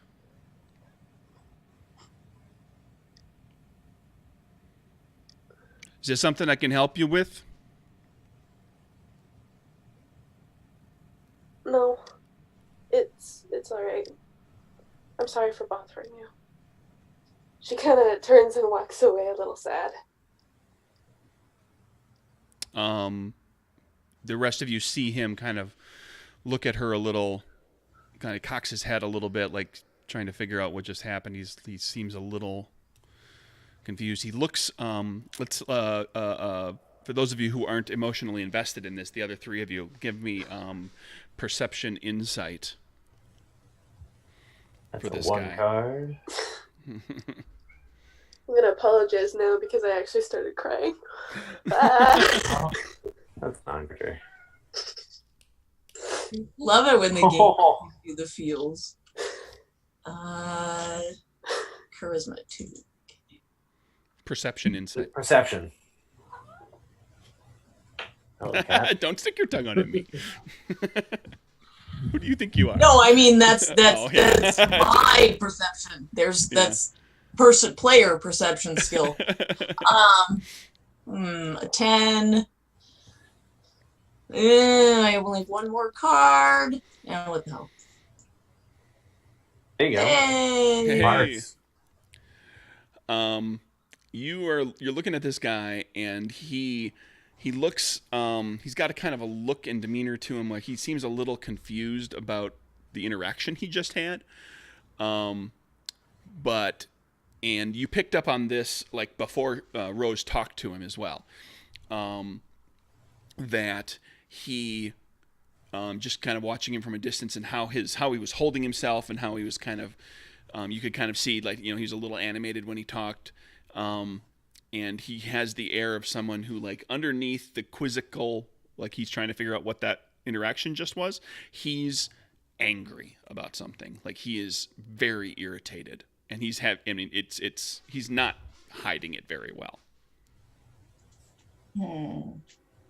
But that was something you saw in him before Rose even talked to him. I'll mention this to Ollie.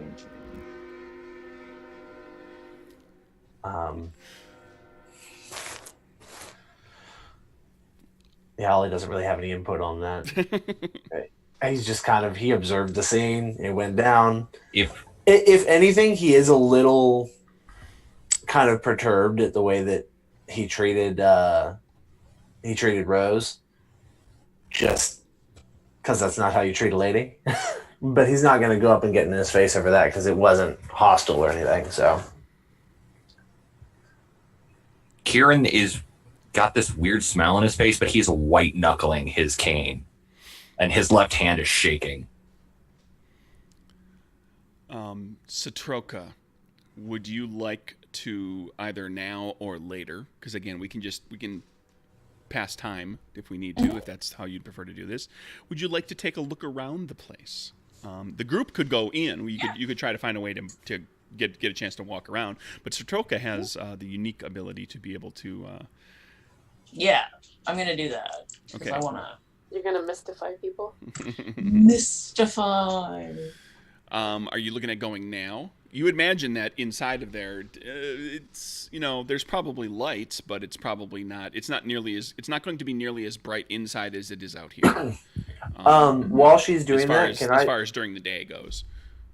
Yes, Ollie. What? while she's doing that, can I distract them by essentially asking for a job since he was a former dock worker? Sure. Back where You could actually get some amount of distraction from the guy out at the dock and anybody else that you might be able to attract their attention. Satroka, your best bet is probably not to just fly past this guy.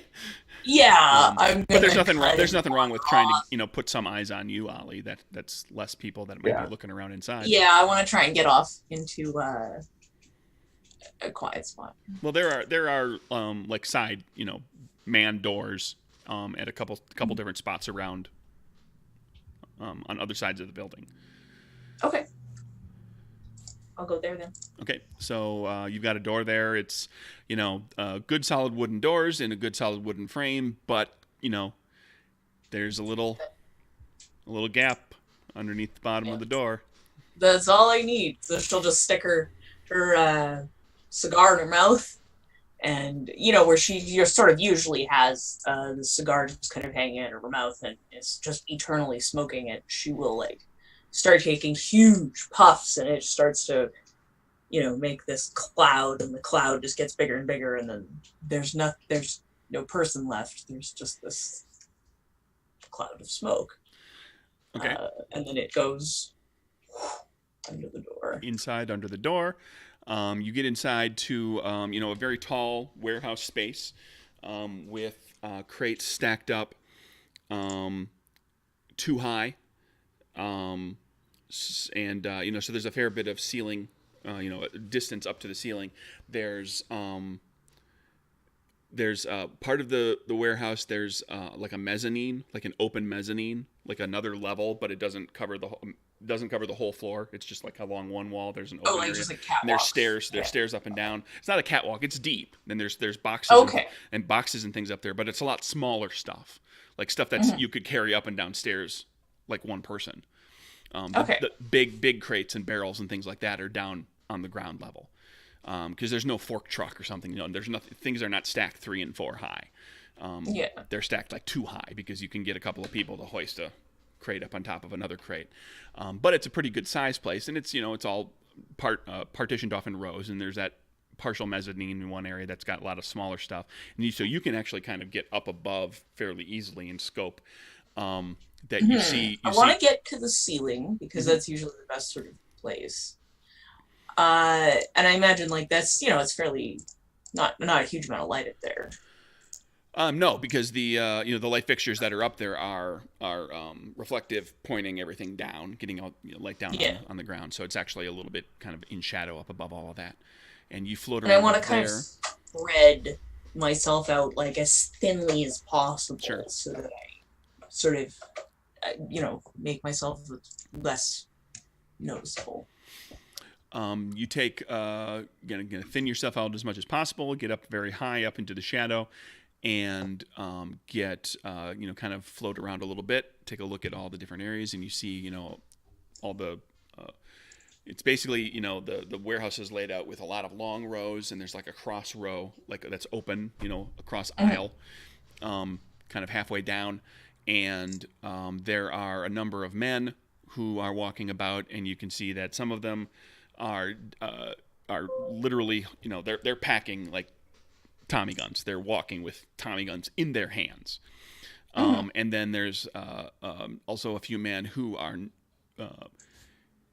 don't have guns out. They may very well have guns. They're in jackets, and the shoulder holster, the under. The suspicious lump of the coat. The under the jacket, under the armpit shoulder holsters are a thing during this period, or even just in your belt with your jacket over it, so they could be armed, but they are leading dogs. Okay. Guard dogs, just kind of walking around the place, and and there's not a lot of them. There's like a half dozen men total with a couple of dogs, plus the couple of people that are out toward the dock area. All right, I'm making note of like where everybody and is. when you're looking at kind of the back portion, you see that there are actual barrels, like what may very well be beer barrels. And then a lot of the rest of it you can't make out specifically unless you were to probably get down there and really look at it closely, or open the crate, because generally speaking they're not going to have liquor stenciled on the side of the crate. They probably illegal goods. Yeah, they probably simply know where the liquor is. Somebody keeps track of that. Is there anywhere that looks like an office where they would maybe have some stuff stashed? Somewhat. Like, is there like maybe an office? Sure. In an office area and like a little break, kind of a little area to eat, and some toilet rooms. Okay. And like a janitor's, a small storage closet that probably looks like it even says like it's got wooden door with a wooden placard on it that says closet. Or storage, that they have cleaning supplies, and just other. There's probably hammers and nails and stuff. There are things for repairing crates that might get busted open. But there's an office, yeah. That's kind of toward the front. I want to get into the office, or I want to get near the office and see if I can see if there's anybody in it. The office has a window, like a pretty good sized rectangular window that allows you to be in the office looking out into the front area of the warehouse, so you're kind of looking down the dock rows. The dock doors are all on one side, and then the warehouse is over there. So it's a big window, so you can kind of look inside and see that there's currently no one seated in the no one that you can see in the office. Okay, I want to go. I want to float inside. Okay, I'm gonna need like an agility stealth out of you with advantage, because now you're coming down to kind of eye level with people. Yeah. Now you're doing it with advantage because you are smoke, so they're not going to necessarily recognize that this is something immediately. They're not seeing a person. Hang on. I accidentally clicked the wrong thing. So, agility, I have 3, and stealth gives me another 1. So, that's crap. That's also crap. Hey, crap. I will spend a moxie to try one more. Come on. There we go. All right. You zoom down under the door into the office, and you get inside the office. There's, just kind of a couple of desks with, just really, really uncomfortable looking, slat back wooden chairs, a file cabinet, and on the kind of in the far corner, you couldn't see it from the angle you were first approaching the office, even through that window. In one of the corners, there is a person who is sitting kind of in the corner with their legs splayed out in front of them straight, with their back against the corner, kind of crooked into the corner, their arms lying limp at their sides, the head flipped forward, and it's just blood all down the front of his shirt. And that's where I'm going to end this game. Oh, wow. Okay. Oh, I'm gonna get framed for this, aren't I? they don't know you're here. That was my first thought. That was immediately my first thought as Ro. Because, you get in character, right? So it's not, oh my, what a terrible tragedy. This person's murdered. It's like, I'm going to get blamed for this, aren't I? I'm just wondering what happened there. Like, yeah, that's a lot of people in there with guns to have, like, their foreman up there dead. I have a bad feeling that that's the guy that we're supposed to be talking to as well. Yeah. I had a feeling that that's the reason why Mr. Lanky is not very happy. Suppose we'll Those find are out all next very week. valid theories. Tune in next week. Any initial thoughts? We can talk about it in between sessions, but any initial thoughts about what you're looking to do here now that this little complication is thrown into the mix about, I mean, and if she gets out of there with nobody knowing she was there, it's like, nobody knows that that there's a dead body in there. But what are you, and you did come over here with money, so you could potentially try to purchase, you could try to steal something, you could say, screw this, I'm out of here. Any thoughts? Yeah. Well, I hope you try to figure out who it is since you're up there alone with a dead body. Getting some kind of identification would be helpful to actually know if this is our guy or not. Yeah, for sure. I'll have to figure out who it is. Yeah, I'll figure out who it is. Well, let's do this real quick. Do you want to pop into human form and try to find a wallet? Yeah. We'll cover that right away. You go and pop into human form, find a wallet, and it is not Giuseppe Sacamano. Okay. I'll like check the name. I'll like memorize, what it can and features and whatnot, and then put it back. In doing that, you kind of had to get up close to him and rifle through his wallet or rifle through his pockets, you saw that he, because his head was kind of lolled forward, you saw that he has had his throat slit ear to ear. Okay. And it was all blood. Yeah, I'll make note of that too. Down the front of his shirt. Definitely make note of that. She doesn't seem particularly bothered by the fact that there's this dead person. She doesn't take anything because she doesn't want to have anything taken off the body. The other thing she just wanted to look for while she was in the office. I mean, initially I was going to steal money, but now there's a corpse in here. And so if I take money, then so it becomes a question of whether or not they have counted, how well do they keep track of that? How much do they know they have, or do they know they have a certain amount? That becomes the question. Yeah, and there's a body in here, which I'm already afraid I'm going to get I'm already afraid I'm going to get blamed for. So if I take the money, then it'll just make me look more guilty. But by the same token, who would know? The 1920s. Yeah, nobody knows you're in there. Thing. No one's going to know it's me. Yeah. So if there's any money in here, I'm taking it. I'm going to take any money, but I am going to look. Just since I was in here, if there was going to be, if I could quickly jot down if there was anything about shipments, anything about maybe who else they sell to. You, just like a quick cursory look around, you don't find any ledgers or anything with any specific information in it. There is a file cabinet. All the doors are locked. Yeah. Okay. They all have a little lock built into them. Is there a safe? There is no safe, but there are the file cabinets. Okay. How can I get into the file cabinet? Can I just turn a portion of my body? Or is it always my entire body into smoke or nothing? Your entire body is smoke.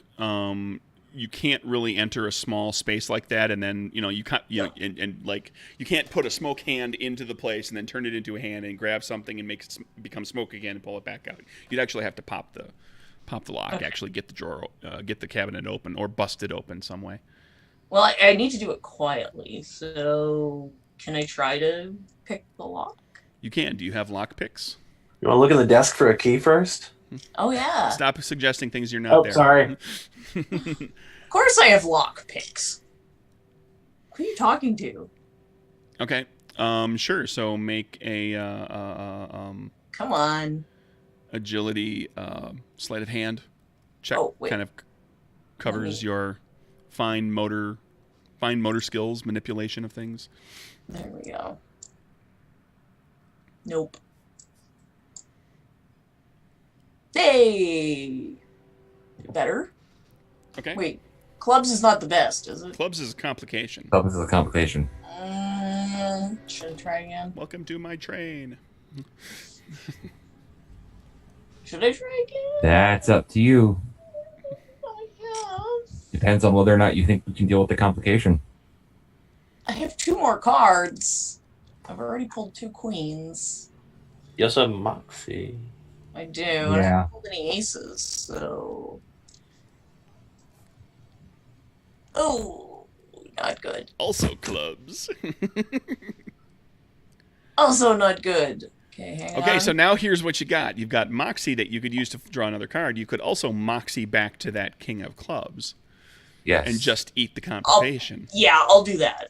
Because I'm not going to take my chances with the cards again. Okay.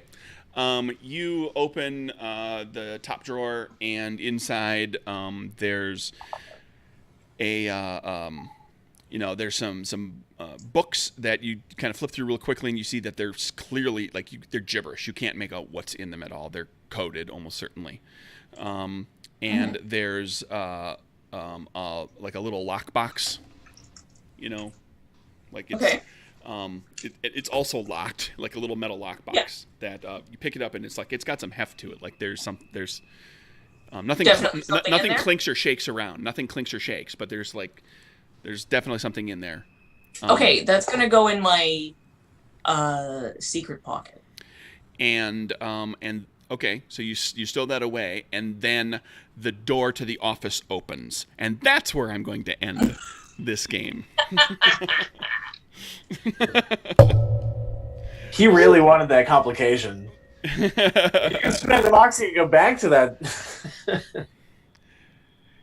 I didn't force anybody to stick is with the true. complication, but complications are what makes the game fun.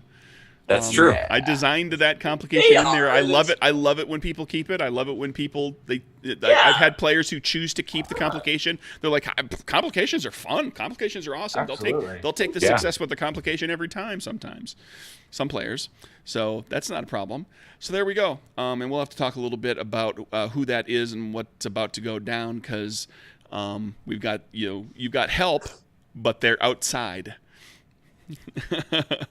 Although we'll say this, we'll say somebody throws up an alarm, the person opening the door shouts, and the people, the 3 of you outside, you see a flurry of activity as the lanky guy and another fellow that was out on the dock just go running back into the place.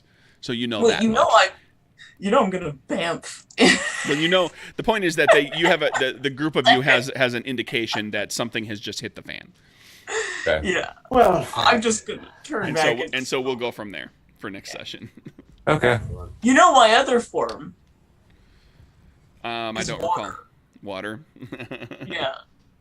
So I'm not sure which one I'll choose, but one of those two, because you can't punch me if I'm made of smoke, or catch me either. Good luck. If you're made of water, you might be able to get out faster. We will see what she decides to do. find out. It'll be her little secret until next week, or she might actually decide in the moment right before the game session. Yeah. So there we go, everybody. Everybody who's listening and watching, thank you for joining us. That was the beginning of the end for Satroka. Things are going to go poorly for her at this point. Actually, that's not necessarily the case. Of all the characters, she's probably the one that is best equipped to get out of this kind of a situation. But we'll see. We'll be back again in a week with another episode. And for those of you who kind of think that the layout for everything here with the poker table and the cards and everything is cool, if you're a Roll20 person, Capers is now available on Roll20. So there you go. Take it easy, everybody, and bye. We'll see you next time. Bye.